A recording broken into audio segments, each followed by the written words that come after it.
So my name is Emily Widra, and I am a Senior Research Analyst at the Prison Policy Initiative, which is a nonprofit, nationally oriented organization focusing on providing data and data analysis and data visualization around the criminal legal system. So from policing through jails, through the court system, through prisons, parole, probation, all of those parts of the system are sort of interest to us. So yeah, that's who I am, and very brief overview of what I do.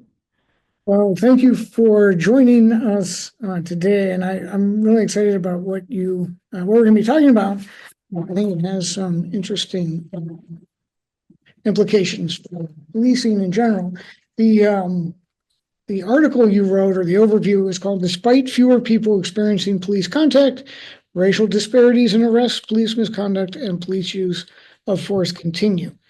So this is based on a new Bureau of Justice Statistics data. Could you talk a little bit about what that data set is, how it was collected? Is it a complete picture of policing in America? And if not, how isn't it? That kind of thing.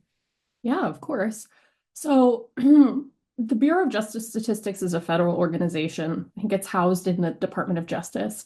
And we often interact with their data. It is often sort of a national picture. So they collect information outside of the context of this. They collect information from law enforcement agencies, from prison and jail systems, from court systems, and they sort of compile it all into sort of these reports or these data releases. This survey in particular is the Police Public Contact Survey. And they don't do it every year. There's some system to how they do it that's not clear, but they do it every few years since 96.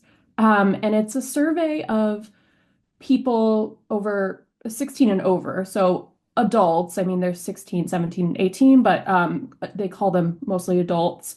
And it's attached to the National Crime Victimization Survey, which is a broader, pretty gigantic survey that they do very frequently, I think annually, that gives us a pretty good picture of what crime looks like, because it's reported by people who are experiencing crime or people who are experiencing police contact, rather than the law enforcement agencies reporting like aggregate data.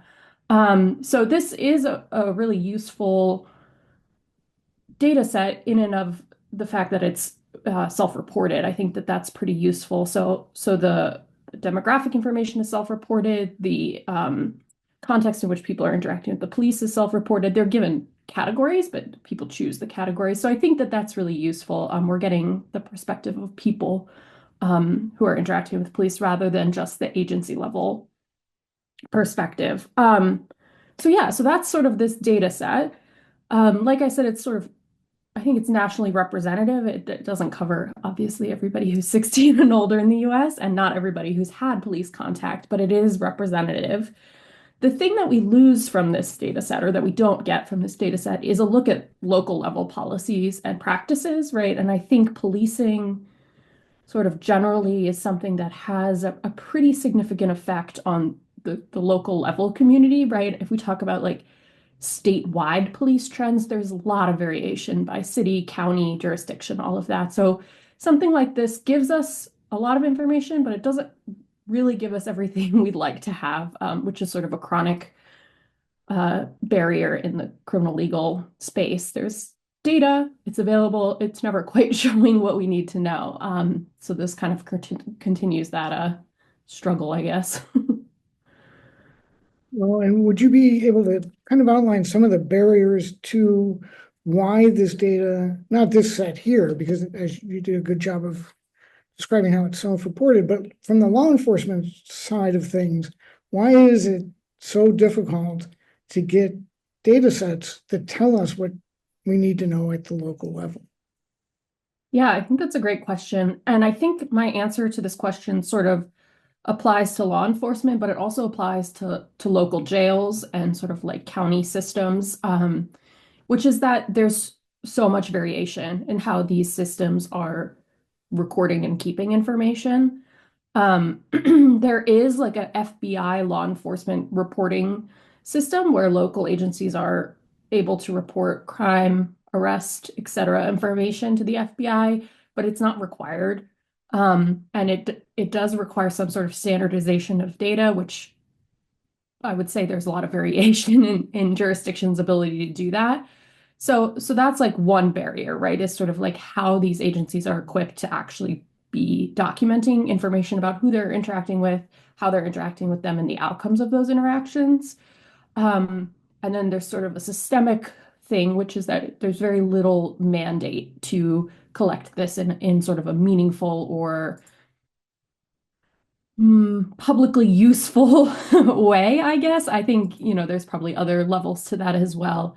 But there's very little mandate, if any. So I think that's sort of the big picture, and that applies to local jails as well. There's certain data that the Bureau of Justice Statistics has collected for some types of jails, particularly jails that are in Indian country, that they've said they're unable to collect from local jails across the country because there's just no standard system that they use and they cannot get that information from jails. So I suspect that that's pervasive and applies pretty broadly to all these systems, including policing.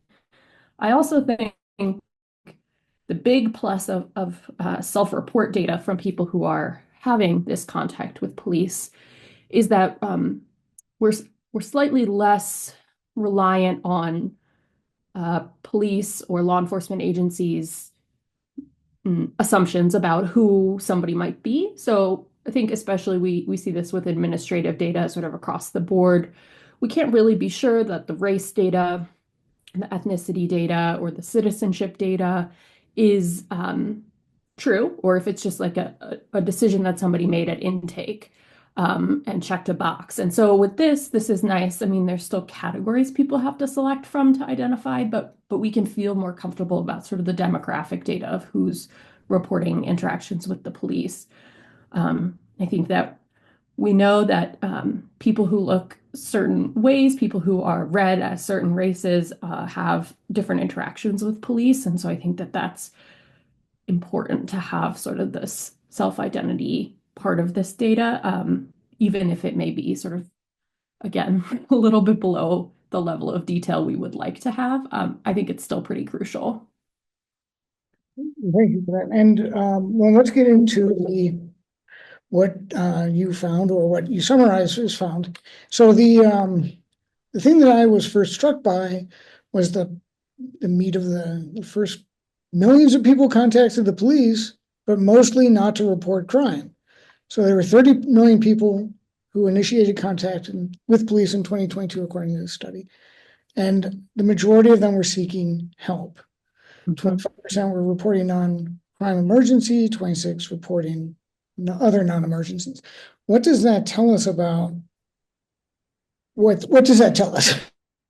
Yeah, I think to me, the thing that stands out about this is that the help that people and communities are looking for is not what we traditionally think of as falling under the police domain, right? People are reporting medical emergencies or, you know, looking for support around custody or court disputes, calling for directions or looking for lost pets, things that are community needs, right? Those things happen in every community, but I don't know that the police, as they exist today, are sort of designed to fill those gaps. And those are the things that most people who contact police are looking for. Certainly, there are millions of people contacting police to report crimes or suspected crimes or things like that. And I think that's important to note too, that this is the only sort of standardized source of support for interacting with crimes or potential crimes, but it's also sort of become the catch-all for all these other sorts of interactions, including medical emergencies and mental health emergencies, which I think has been something that's been sort of brought up in the sort of national discourse over the past 5 or so years. And I think that that's pretty crucial. Like we're talking about, I think it's a quarter of people are reporting non-crime emergencies, so medical, mental health, things that are not including violence or criminal suspicion. So yeah, I think that's really the big takeaway from that part is that people are looking for help and they only have the police to go to in many cases. You can talk about the 911 calls that actually did report help with violence or reporting violence or something like that, because that was an interesting statistic, because it seems to me like it would be higher given what 911 is supposed to be for. Yeah. And I think that this is something where if we had sort of more consistent local level data across all kinds of jurisdictions, we would get a better picture of what's going on, sort of based on how different cities are dealing with different problems and concerns. The data that we found to include in here is from a study of, I think it's 8 cities in the US, and it covers about 4 million 911 calls. So we're talking about a lot of calls to 911, and we're talking about 8 huge cities. However, there is clearly a different way that people are interacting with police in smaller cities, in rural areas, all kinds of things. So that's kind of the first thing I want to say is that, like, this information is going to be a little skewed by whatever those differences may be. Unfortunately, we don't have a whole lot of information sort of on the national scale about what those differences are, but I think it's safe to assume that different types of communities are interacting differently with the police. Given that we're talking about cities where this narrative of crime and violence tends to be pervasive, the fact that we're only seeing, less than 5% of those 911 calls being related to violent offenses like gunshots, and assaults, I do think that's surprising. And I think that, again, reiterates kind of what that initial data point shows, which is that people are looking for help around all kinds of different things. And it turns out the bulk of that is not really related to violent crime in particular, and likely not related to other types of crime either, which are traditionally underreported in terms of burglaries, robberies, different things like that. So yeah, I think that that's kind of surprising. I also think the follow-up to that, which is that most of these calls for service are not resulting in any action related to law enforcement or crime prevention, right? They may be resulting in, a police officer coming by to help you look for your dog. I don't know. But that's not a traditionally, law enforcement or crime prevention action. And that's, what was being measured. And so most of these calls aren't resulting in those things that are part of the core identity of this institution. I think it's pretty concerning about what we're looking for from police and what they're able to provide. And there's clearly a pretty huge gap between those two things. Right. And I was surprised about the violence, just given that, the narrative in the public domain kind of is that police are dealing with violence on a daily basis and they're preventing crime in a way that the statistics don't seem to bear out. So these cities are not, maybe they're not being called for 911, but the crime rate and the 911 calls, do they correlate in any way, or is there any sort of connection?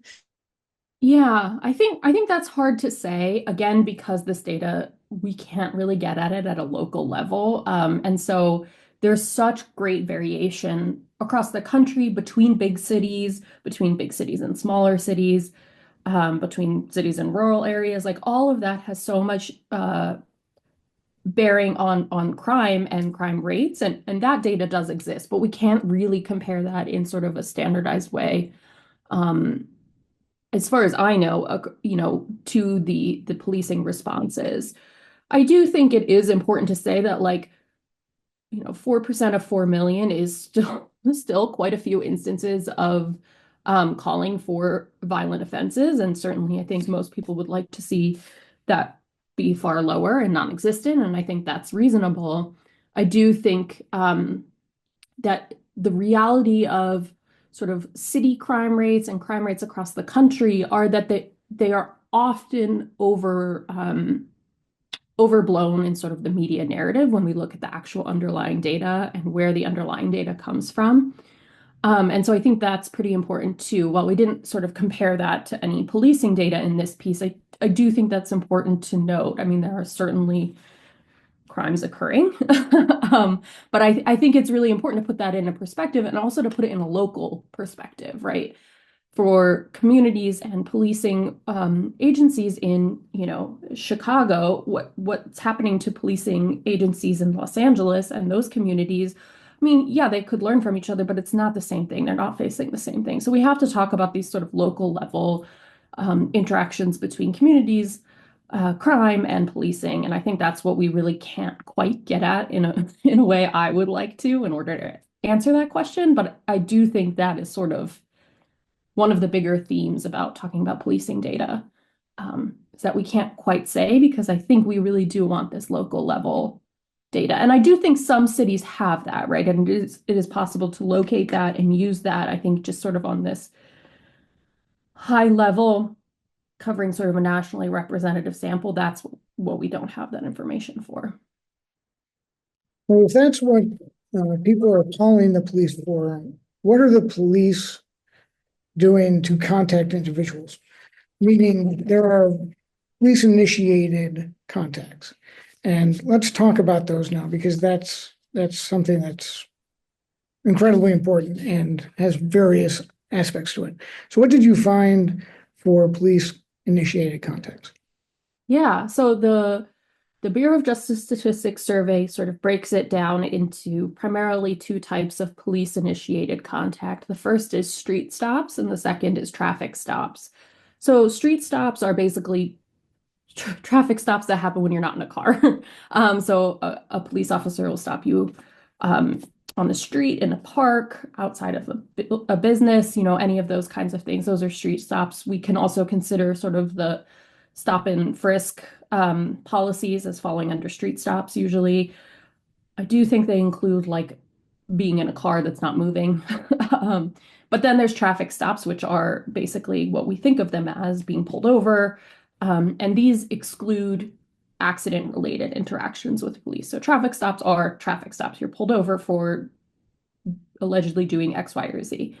Um, and there's a lot of people that are interacting with police in these ways. And I think this is where we see some of the most pervasive sort of disparities between race, ethnicity, language spoken, all those kinds of things that we've, again, have come up in sort of this contemporary narrative around American policing that we know is going on. And I think this data kind of not only adds to that, but shows that it's continuing, right? Like a lot of work was promised and some was done in 2020. And I think what this data shows, which is about 2022 interactions with police, is that a lot of those same problems are persistent.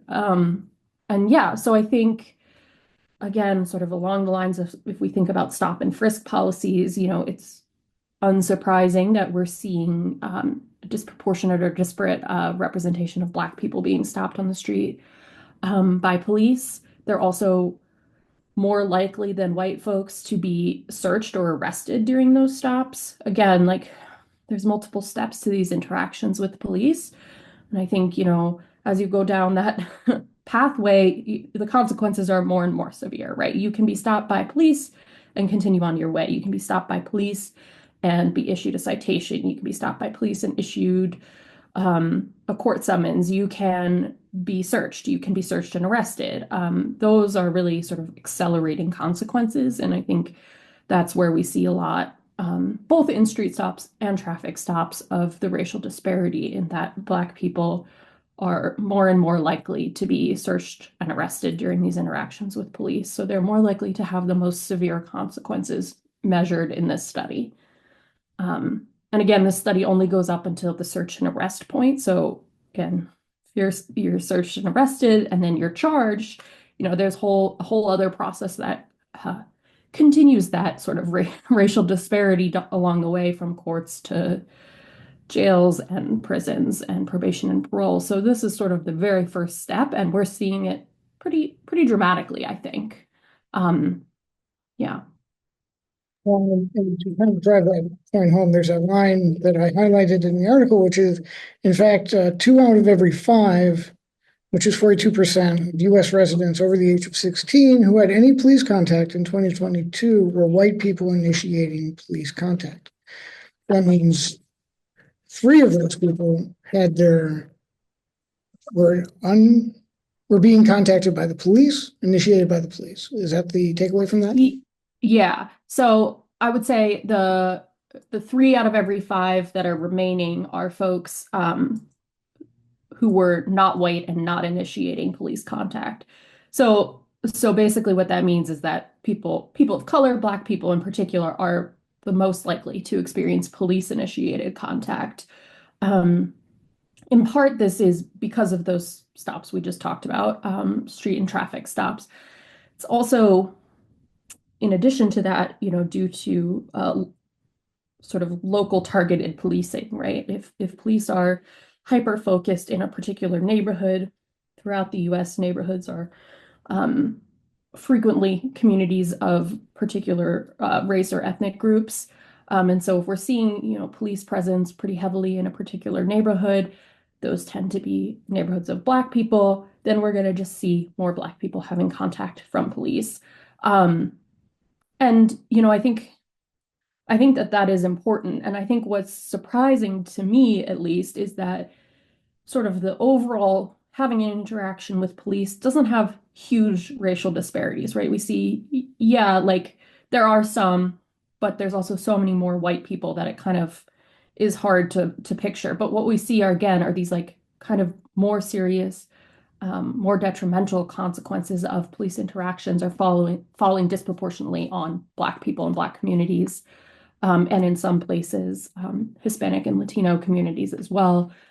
And I think that's the most concerning part of this statistic and sort of thinking about how these stops interact, right? Is that we might be seeing the sort of same rates of contact or close to the same rates of contact, but the most serious, most dangerous contact is disproportionately facing Black people. And this data keeps showing us that every year. So could you walk us through what that looks like in the paper? Because in the street stops, it looks like there's about a 2 to 3% higher rate for African American Black people for some of these consequences, and I think that the street stop little blurb, breaks it out in a way that really illustrates exactly what you're talking about and backs it up in a way that I think would be important to kind of drill down into.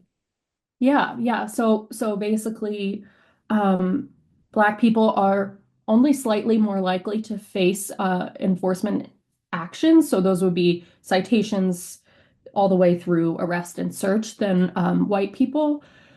But if we start to look at the most severe of those, right, the search and arrest, we're talking about 8% of Black people who are getting to that point are being searched and arrested, compared to 6% of white people who get to that point. Again, those are relatively close, but we're seeing these disparities. And I think that that's what's important, right? If we were a race-blind policing system, which is not a thing that exists, but then we would see those be the same. And so even small differences are important. And we're also talking about a lot more white people, right? There's more white people, and there are fewer Black people. And so these are rates. Um, but we're still talking about a significant number of Black people and Black people from Black communities. And I think we can't really understate how serious the community and family impact of police interactions are. We also know that interactions with police for Black people have more serious consequences outside of what this study shows. So this study does not go into police killings. And I think that's a pretty crucial thing. We know that that happens most frequently to Black and brown individuals, most often men, most often young men, most often young Black men who have mental health concerns. And this study, this survey doesn't even touch those things, right? Because this is a survey based on people who had police contact who can answer those questions. So we're not even getting all the way to the most dangerous, most consequential interactions with police. But we also know from other research outside of this study that any police contact has detrimental harm on particularly young people and particularly young Black people, from witnessing police interactions to being subjected to them themselves. There's just a whole myriad of sort of social, emotional consequences of those interactions that can carry pretty serious consequences for people's well-being. And again, these numbers don't even really get at that because these are just incidence rates, basically. Sorry, I sort of jumped around. It's good because I think what you kind of talked about the next two questions I had, which were traffic stops and arrests. And I'd love to throw up the graphic that's in the paper about Black people are more than twice as likely to be searched and arrested in a traffic stop. And I think that's an important graphic because it's 9% of Black people versus 3% of white people, and then Hispanic and other are between there. But traffic stops are one of the highest rates of police civilian interaction, and they're incredibly fraught. And I'd really like you to talk about that paragraph in some detail because I think it explores what the interaction and when we talk about racist or biased policing, this really is an example of what's being talked about, right? Yes.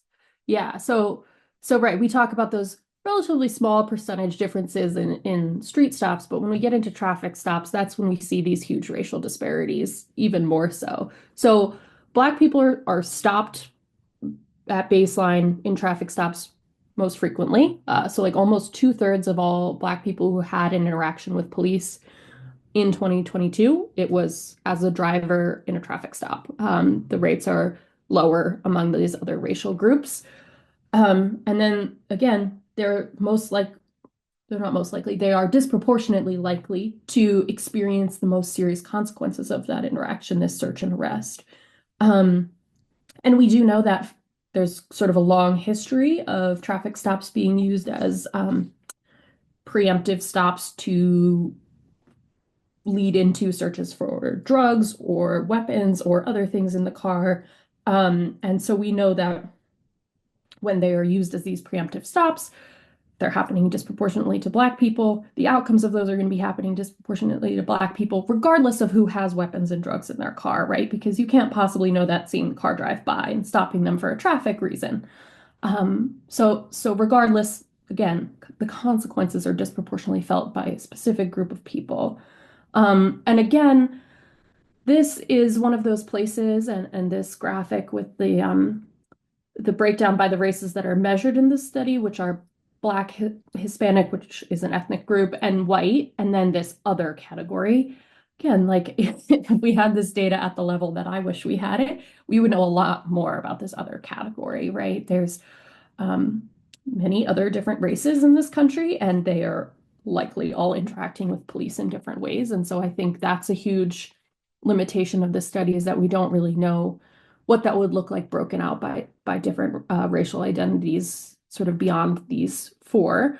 And again, we would know a lot more at a local level, right? So I think in one of these footnotes in here, I pull out something from the Illinois Department of Transportation, where they did a 2023 study and found that Black and Latino drivers were stopped at rates higher than white drivers, and Black drivers were 3 times more likely to be stopped 2 or more times.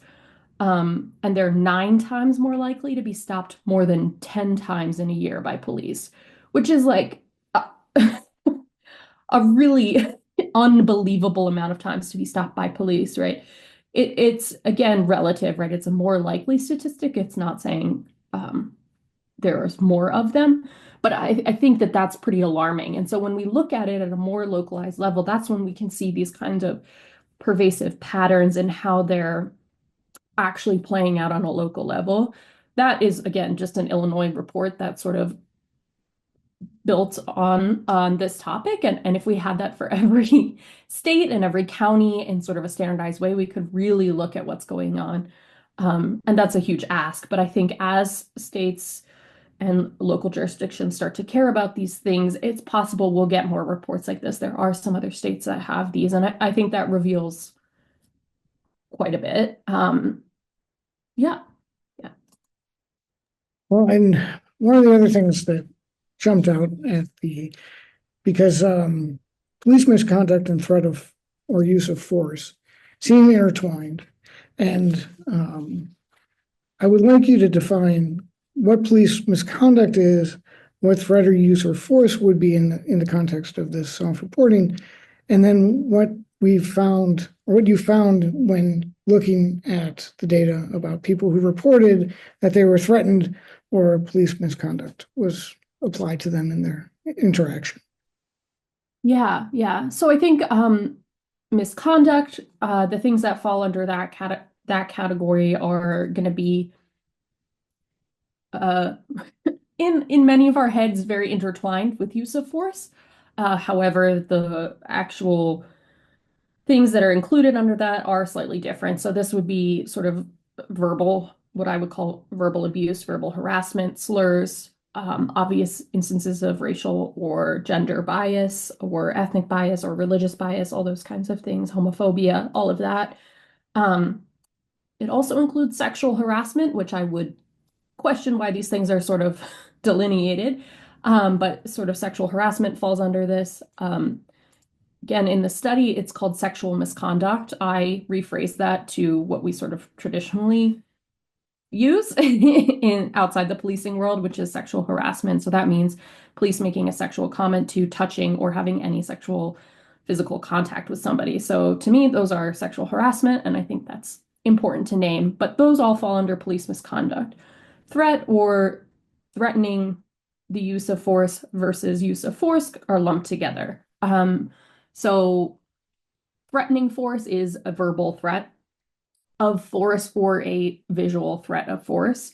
But it also includes things like handcuffing, pushing, grabbing, hitting, kicking, things we would see as use of force, using a weapon, or non-fatal force. So things like tasers, um, or people who are shot by police but are not dying from that. So those all fall under threat or use of force. Again, we're talking about quite a spectrum of interactions with police, all of which are important to know about. But again, sort of what stands out to me from this data is that we're again seeing Black people are disproportionately carrying the burden of these experiences. So they are 6 times more likely to experience police misconduct. So those sort of slurs, bias, sexual harassment than white people. And then they're also like, I think it's over 3 times as likely as white people to experience the threat of or the actual use of force. So, at this point, we are talking about a relatively small number of people. I mean, we're going from sort of this biggest number that we start with, which is like 30 million people initiating contact with police, plus millions more being contacted by police. And then we're getting down to a truly small number in comparison of people who are experiencing these things. But again, it's sort of about how these are disproportionately affecting communities and families and individuals, right? And who's at risk and who is suffering the most serious long-term consequences of these interactions, regardless of it being a small raw number, right? We're seeing higher rates, higher percentages, and I think that's really important. Um, and it also shows us what folks can and should be worried about, right?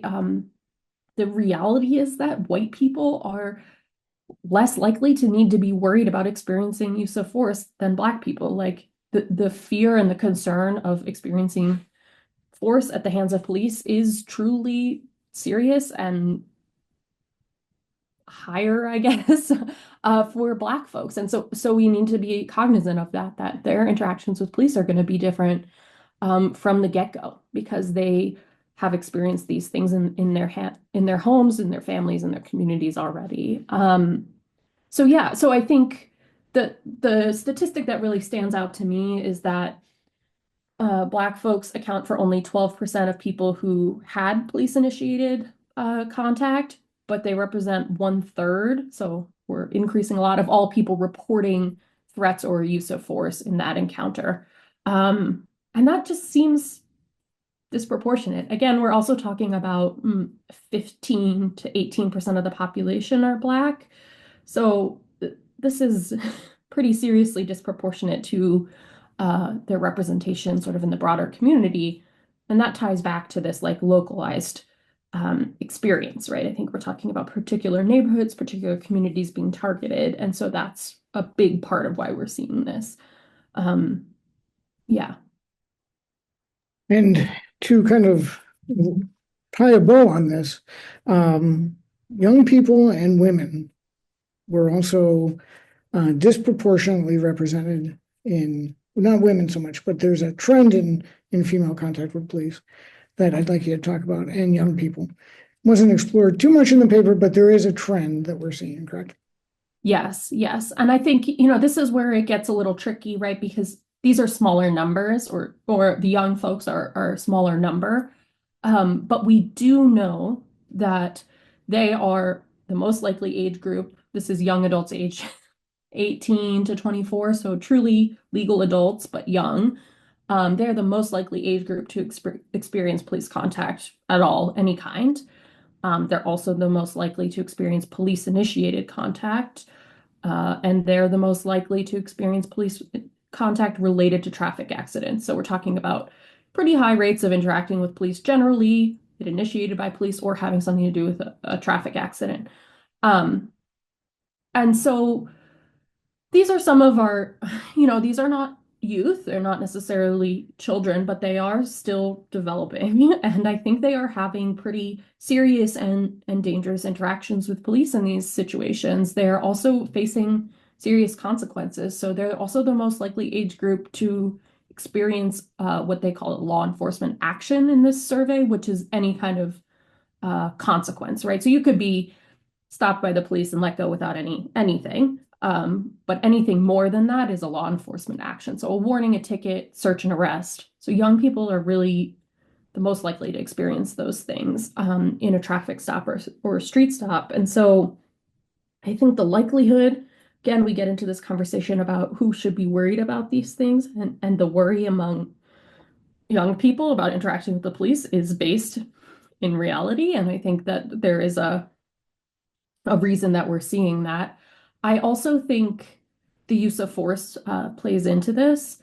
So, 1 in 5 people who experienced the threat or use of force were young adults, and that goes all the way down to 16, so 16 to 24. So, like I think I alluded to or meant to allude to before, there is a lot of research on the sort of developmental or socio-emotional consequences of police interactions. And there's quite a lot of research about the effect on young people, all the way from true, children, youth, teenagers, all the way to young adults. And I think um, if we're seeing such high rates of interaction with police at baseline, we should be worried about what the consequences of that are. Again, this is where I pull back to this police killings data, which comes from elsewhere outside of this data set. But police contact in and of itself is dangerous. Like most police killings come from interactions that are not about crimes. So they're about, traffic stops, street stops, mm, a call for help, mental health concerns, all of that. That's the most likely start to a police killing. And I think that that's really scary when we think about young adults being placed in these extremely risky positions. And again, as young adults, they may not be able to call on the same support systems that we've sort of institutionally implemented for children, whether or not they work, having a parent present, those kinds of things. Young adults are not, privileged. That's not a privilege they get. And so it just seems really alarming to me. I don't, this data set doesn't go so far into that we can kind of tease out what more this means, other than sort of throwing up a big red flag that's like, this can't be good. This can't be a good trajectory to be on. And the same thing is kind of true among women and among older adults in terms of use of force. So across the two genders that are measured in these studies, which are women and men, there's sort of a basically equal likelihood of interacting with the police. But what we're seeing is that the trend of women experiencing police use of force is just skyrocketing. Um, and that feels, again, we can't dig so far into it that we can really get at what this means, except to say this is alarming. and that there's clearly a trend going on. And why are women increasingly likely to experience threats or actual use of force? And what does that have to do with kind of what's going on in policing today? And I think we can't really get at this with this data. All we can do is sort of ask those questions. And again, like I mentioned, older adults make up a very small portion of people who are experiencing police contact. But again, they're seeing increasing rates of threat and use of force, which like it feels again like a big red flag that, in 2015, only 0.4% of people who experience use of force were 65 or older. And by 2022, that's 5%. So again, small percentages, but increasing inside of that age group. And again, we're talking about a vulnerable group in terms of health, physical well-being, economic stability, employment, all these kinds of having resources at their disposal, support networks, all of those things become slightly more precarious with age. And so we're seeing, again, another vulnerable group really facing increasing rates of violence from police. And again, sorry, this is becoming my refrain today, that like we can't know more than that. All we know is that that's what's happening. And I think that's when we need to drill down sort of into the local data and see in particular communities what's happening and why, because it's going to be too disparate on this national scale to kind of figure out how that's playing out and how that's happening, across all of these police contacts and groups facing uh, dangerous interactions with police. So based on this study and your paper here about summary, that was the word I was looking for, the summary of these statistics, what would you say if you could wave a magic wand and get all the data you wanted and fix the problem? What would that look like, and how would it affect policing? That's a big question, because I think it's using data to inform change. Yes, yeah. Um, I do think that that is important, sort of to start off with, not answering your question, but just to say, I do think it is important that our policies and our practices are informed by data. I also think that there is a point at which we know enough about the experience of people that we don't need more and more and more data to prove that that's true, right? Like, I don't know that we need more data showing that Black people are disproportionately and more dangerously having interactions with police. I don't know that we need more to say that. I think we can say that at this point. Um, However, I think the things that having that magic wand to get all the data I want about this would inform would be thinking on these more hyper-local levels, right? How specific communities can make these changes, especially given sort of the trend in national politics. It's not clear how much influence that's going to have on creating safer interactions with police.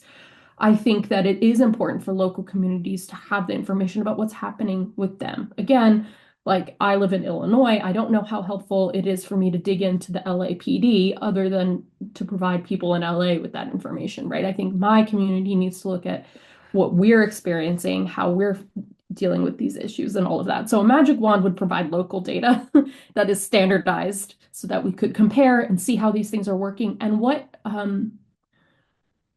practices and policy changes that we have made in places have positive impacts or have no impact or have negative impacts, right? How can we see how these changes that have been made in some communities have affected policing? I think that's something that we don't have a whole lot of great information about and would be useful to know. So this over time perspective, how different reforms have helped, how different reforms have not helped, sort of spanning all of these topics, right? Like reducing contact to begin with, but also reducing um, the most serious consequences, reducing use of force, reducing police killings, all of that. I think that looking at that over time in relation to local practices and policies that are in place would be really useful. I also think, this is again sort of a chronic concern that we have at Present Policy Initiative is that we would like to know like what's happening to trans folks, what's happening to people of other racial groups that are not included in this, what's happening to people who have multiple vulnerable identities, right? So trans Black women, how are they interacting with police in different ways?